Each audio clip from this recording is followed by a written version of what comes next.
Promesse biblique du jour. Sur quoi fixons-nous notre regard?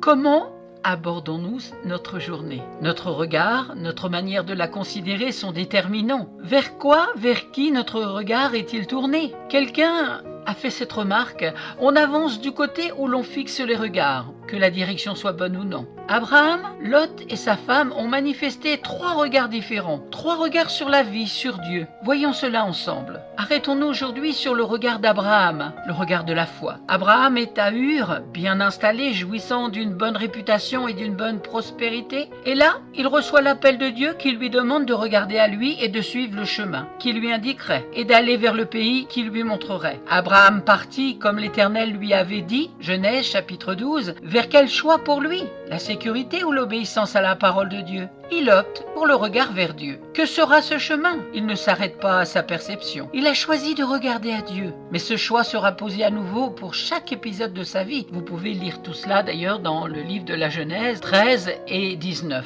À savoir, le choix entre le regard sur lui-même ou sur Dieu, entre sa conception humaine ou l'obéissance à la volonté de Dieu. Il y a dans sa vie des exemples négatifs, par exemple pour le fils de la promesse. Abraham réagit humainement et les conséquences se font ressentir encore aujourd'hui en voyant l'opposition entre les descendants d'Isaac et ceux d'Ismaël, entre le peuple d'Israël et les peuples arabes. Mais, dans bien d'autres circonstances, il décide de considérer la volonté de Dieu. Quand il lui demande d'offrir en sacrifice le fils de la promesse, Isaac, il est prêt à le faire. Lisez cela dans Genèse chapitre 22. Parce qu'il a compris ce que les anges lui avait dit à propos de la future naissance de ce fils.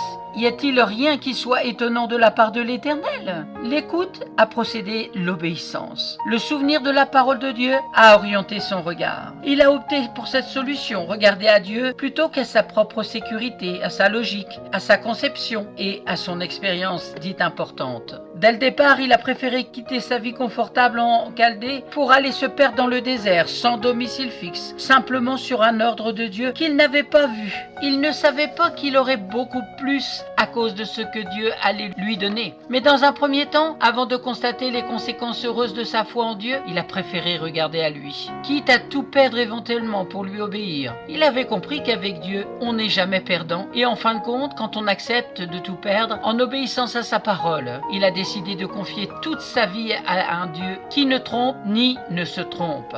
Nous verrons la prochaine fois les conséquences extraordinaires de ce regard qu'Abraham a eu de sa foi en Dieu. Et vous, quel regard avez-vous? Aurez-vous le regard de la foi en Jésus-Christ? Lisons dans Hébreux chapitre 12 verset 2. Ayons les regards sur Jésus, le chef et le consommateur de la foi, qui en vue de la joie qui lui était réservée, a souffert la croix, méprisé l'ignominie et s'est assis à la droite de Dieu. Amen. Si vous ne possédez pas de Bible, n'hésitez pas à me contacter, je vous en offrirai une. Merci pour avoir pris du temps pour écouter Promesse biblique qui, j'espère, vous a encouragé, fortifié, édifié votre foi. Alors je vous donne rendez-vous à très bientôt.